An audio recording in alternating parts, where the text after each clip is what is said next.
On est à Cabo de la Vela. On essaie de se rendre à Santa Marta. 136 000 nautiques qu'on a à faire.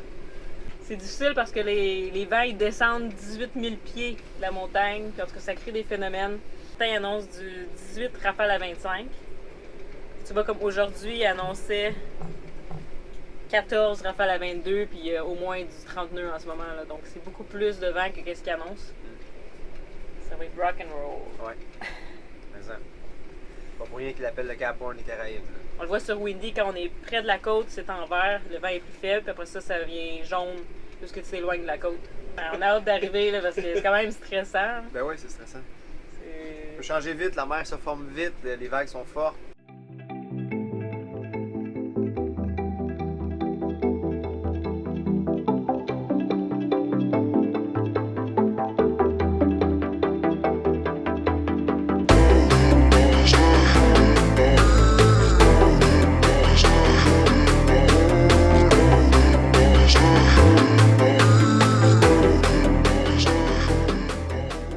En ce moment, je regarde pour des filets de pêche. On a attendu la lueur du soleil pour décoller, pour qu'on voit un peu. Puis j'ai aussi la flashlight pour regarder parce qu'il y en a plein ici. Puis vu qu'on va suivre la côte, c'est important de les voir parce que ça peut se prendre dans l'hélice puis ça va nous retarder dans notre journée, donc on veut pas ça. Puis sinon, c'est un départ de Cabo de la Vela, puis on s'en va à Santa Marta. Et on va arrêter dans le parc protégé qui est juste avant Santa Marta. Il y a comme 5 baies. C'est une grosse nave de 24 heures au moins. Puis les vents vont se lever tantôt. Là. On part à cette heure-ci parce que c'est super calme à cette heure-ci. Mais ça se lève toujours. Notre ami Jay nous suit en arrière. Donc nous, on est les premiers en avant. On vérifie pour les filets vu que lui est tout seul à bord. Puis il nous suit de près en arrière. Comme ça, on est sûr que personne prenne des filets de pêche.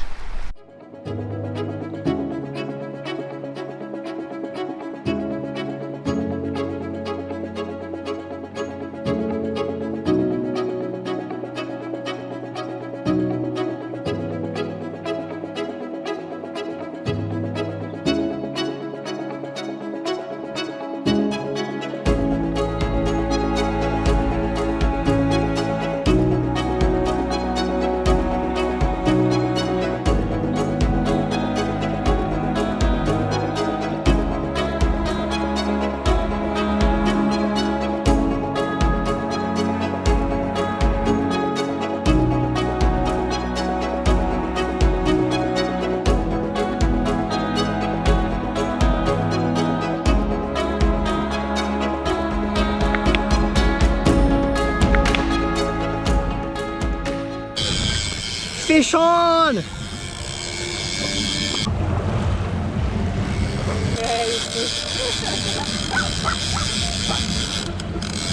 Amène-le, Amy. On va le remettre à l'eau. Ouais, si, Pince. On a attrapé 3 poissons en décollant. C'était des petits, fait que on l'a remis à l'eau, mais là, après 3, on aurait dû les garder parce que ça aurait fait un petit lunch. Super belle nave. La mer est calme. Pas beaucoup de vent, mais ça avance quand même bien.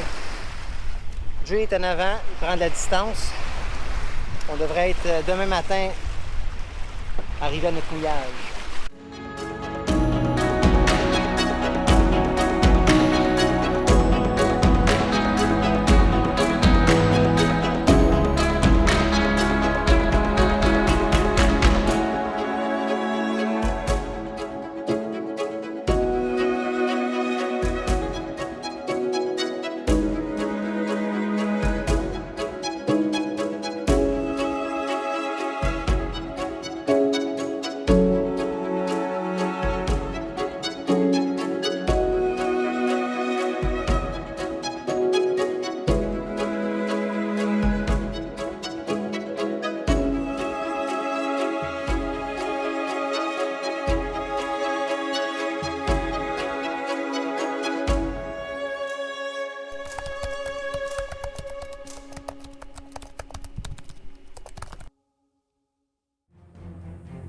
Bon, ici c'est l'entrée de la baie du parc national Tayrona. On a encore du 30 nœuds de vent constant. Mais aussitôt qu'on va tourner et entrer dans la baie, on l'aura au près. Donc par précaution, on a affalé les voiles juste avant de rentrer dans la baie. Allez, plus que 2000 nautiques avant de pouvoir mettre l'ancre et se reposer.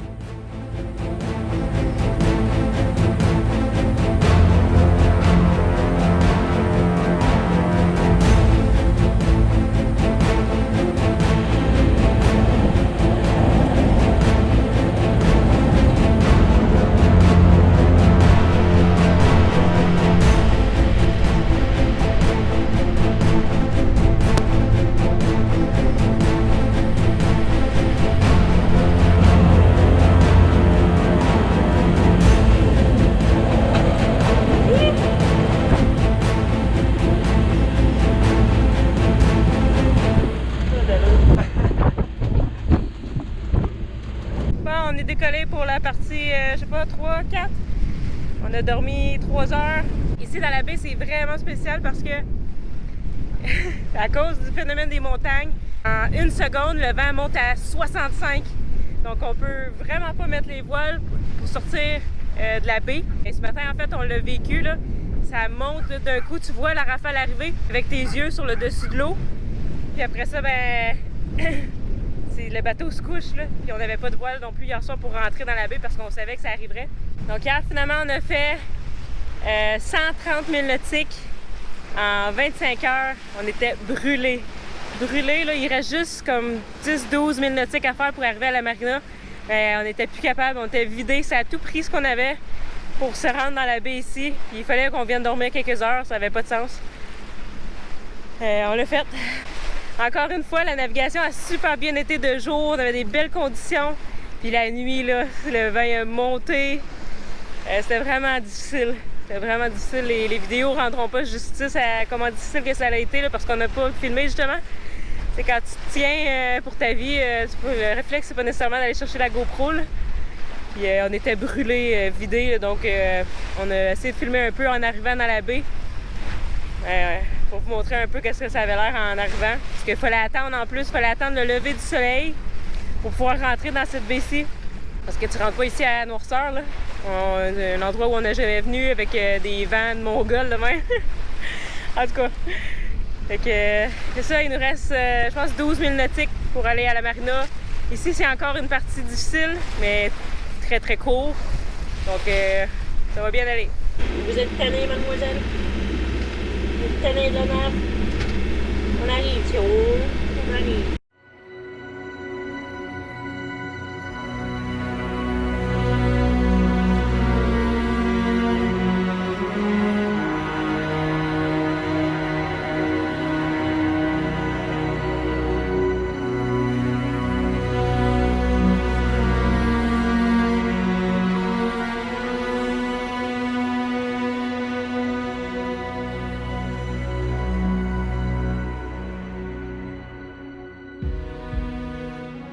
Il ne nous reste plus qu'à entrer dans le port et s'accoster à la marina. Après avoir navigué un des bouts les plus difficiles de la Colombie, dans des conditions pas évidentes, souvent avec des rafales de plus de 40 nœuds la nuit et une bonne mer formée, laissez-moi vous dire qu'on était heureux de voir la fin de cette navigation. Heureux de ne plus gîter, d'être stable dans le bateau, fatigué mais fier d'avoir réussi. On vient d'arriver en Colombie. On a fait, la paperasse est faite, ça s'arrange avec ça, ça va être fait demain. Jay est à bord, on se fait une bonne bouffe, puis on capote. En train d'apporter le bœuf! On capote tellement que c'est pas cher. Genre une caisse de bière, c'est 5 US. Mais on est vraiment heureux, on est fatigué, mais c'est le jour de l'an. Fait que on prend une petite bière, on installe les trucs, une petite gorgée de bière. On va mettre l'électricité, après ça on met les amarres comme faut sur le quai, puis on se fait à souper. Qu'est-ce qu'on mange à soir, Véro? Regardez ça, ce que Jay nous a préparé. Un beau wok! Ouais, un beau wok. C'est fou! Ah, jour de l'an! Colombie! Ouais! Souper de jour de l'an! Party! On est à Santa Marta, en Colombie. Quand on est arrivé à Santa Marta, on a pris un quai à la marina. Puis c'est eux qui s'occupent de faire notre entrée dans le pays. Donc c'est vraiment pratique. Ils viennent à notre bateau, ils prennent nos passeports, ils prennent les papiers du bateau, puis c'est eux qui vont à l'immigration, tout faire ça pour nous. C'est pas censé être long, c'est censé prendre comme moins de 24 heures. Mais nous, on est arrivés, c'était le jour de l'an. Donc ça a été fermé le lendemain. Donc on a attendu comme 2 jours et demi pour avoir nos passeports. Pendant qu'on n'a pas nos passeports, ben, on n'a pas le droit de se promener dans la ville. Parce qu'il faut toujours que tu aies une pièce d'identité sur toi. Donc, on n'a pas pu sortir lorsqu'on était à la marina. Puis là, la 3e journée, ils nous ont finalement dit le prix. Parce qu'ils nous disaient toujours « Ah, mañana, hein, demain », qui était pour avoir quelqu'un pour nous expliquer comment ça fonctionne la marina, combien ça coûte. Fait qu'ils nous repoussaient toujours ça à demain. La 3e journée, on a dit là, c'est assez, on veut savoir les prix et comment ça fonctionne. Que finalement, ils nous disent ça, c'est 50 $ US par jour. On pensait qu'en Colombie, c'était pas cher. Puis là, on a dit, OK, parfait, on quitte à l'instant. Donc là, on a quitté la marina. Nos papiers étaient faits tout. Puis on est venu se mettre à l'ancre juste à côté de la marina, devant la plage. C'est vraiment pas un bon mouillage. Les fonds, ils tiennent super bien. Il y a un bon vent et tout, mais c'est très rouleur. Puis il y a beaucoup de voleurs pendant la nuit. On s'est fait voler nos défenses qui étaient toutes attachées derrière le bateau. Notre dinghy est barré, notre moteur aussi. Il était sorti de l'eau aussi, donc ils n'ont pas essayé. Donc ils nous ont volé 5 bouées, 5 défenses. Puis notre ami Jay, ils ont volé les siennes aussi pendant la nuit. Ça n'a pas de sens. Il est même arrivé un incident dans le jour. Je vais vous laisser Patrice vous le raconter, là. J'ai été porter Véronique puis Jay avec le dinghy à Jay au bar pour qu'il aille chercher l'Internet. Puis en pleine journée, là, j'étais en train de me faire à manger, puis j'entends gosser dehors, je vais voir.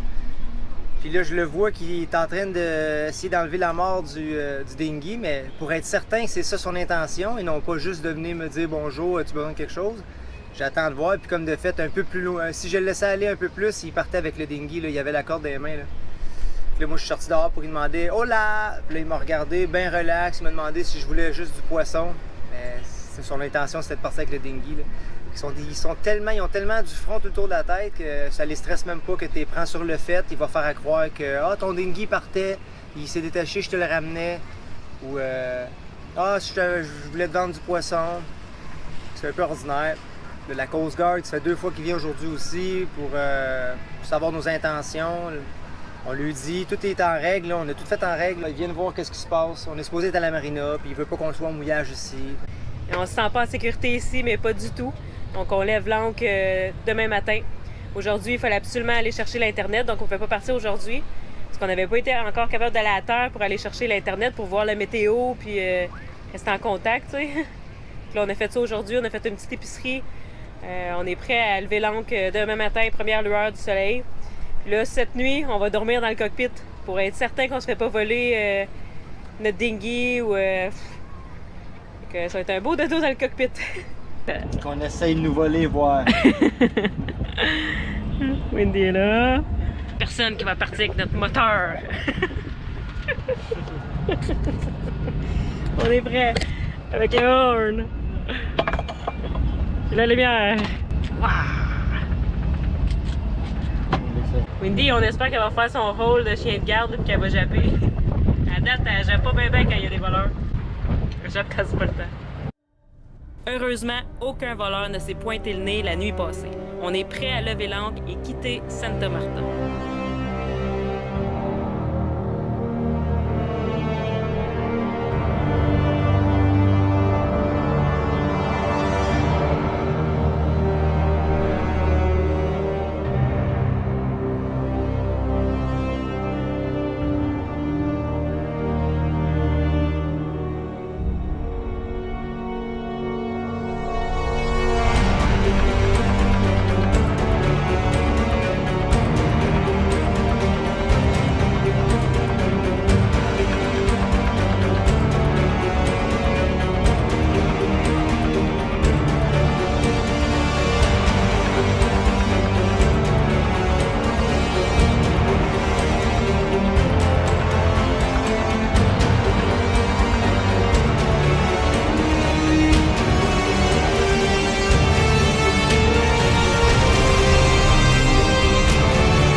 On n'a pas des bonnes nouvelles, comme pas du tout, même.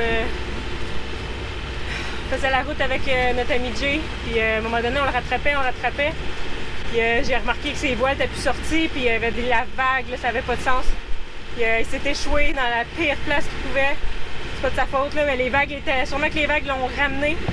Là, on est proche de la côte quand même, fait qu'il m'a texté, il disait qu'il n'y avait plus de gouvernail, son gouvernail ne fonctionnait plus, son hélice ça tournait plus, fait qu'il était pas capable de sortir là. Il a fallu appeler Mayday. On a appelé la Coast Guard est en chemin pour se rendre au bateau à Jay. Je pense pas que le bateau va survivre, là. Il n'y a pas de danger de mort pour Jay. Là. La Coast Guard est en route puis il est très proche de la côte. Mais je pense que c'est fini pour le bateau à Jay. Pat il manœuvrait le mieux qu'il pouvait, puis on est rentré dans le channel où on est en ce moment. Je sais même pas si on va être capable de mettre l'angle ici à quelque part, là, mais là, faut prendre une pause là, parce que c'est trop intense. Là. Puis là, Jay, si son bateau est fini, ben, il va bien embarquer avec nous autres. Là. Les images que vous venez de voir, ce qui est arrivé à Jay, c'est le pire cauchemar qu'un navigateur peut vivre. Dans le dernier 2 jours, Jay a fait voler ses défenses à Santa Marta. Un homme a essayé de voler son dinghy en plein jour. Le lendemain, il a échoué son bateau, puis le bateau est perte totale. On se sent tellement impuissant suite à cette catastrophe que le mieux qu'on peut faire, moi et Véronique, c'est offrir à Jay un chez lui le temps qu'il se remette sur ses pieds. On va donc héberger Jay le temps qu'il faudra sur Atypique. Puis on a aussi eu l'idée de faire un GoFundMe pour lui, pour l'aider à se remettre à flot. Si l'histoire de Jay vous a touché et vous aimeriez l'aider, n'hésitez pas à cliquer sur le lien du GoFundMe qui va être juste là. Le lien va aussi être disponible dans la description de l'épisode. Merci beaucoup à l'avance pour les donations. On vous remercie du fond du cœur. La semaine prochaine, on va faire une entrevue à Jay et il va nous expliquer en détail le cauchemar qu'il a vécu. On va aussi tenter de sortir de la rivière Brune et naviguer jusqu'à Puerto Velero. Si vous êtes impatient de voir la suite et l'entrevue avec Jay, l'épisode est disponible dès maintenant sur Patreon. À la prochaine! Bon, ben, c'est un départ. Je regarde.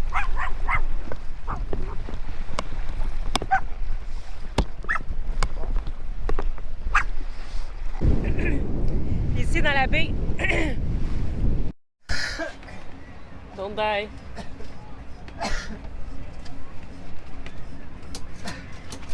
Correct?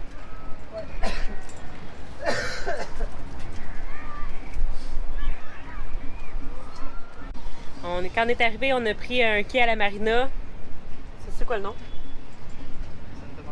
Non, la quai de Megan. Ils ont coupé les cordes de nos défenses. Donc nos 5, je pense 5, hein? Ouais. Merci à vous tous qui visionnez nos épisodes à toutes les semaines. N'hésitez pas à vous abonner à la chaîne pour la suite de l'aventure et un merci bien spécial à nos donateurs PayPal et Patreon qui nous supportent depuis le début de l'aventure. Puis on aimerait également souhaiter la bienvenue à Chantal, Yannick et Ariane, Miguel et Sarah. Merci!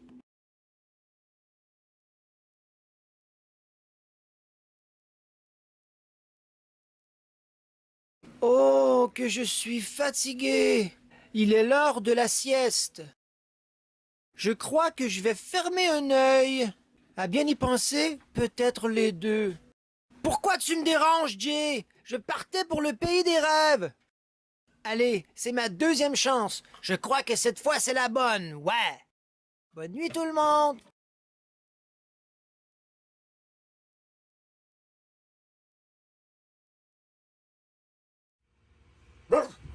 Jérémy! Ça, c'est vraiment pas drôle! Je vais faire pipi sur ton sac de gym!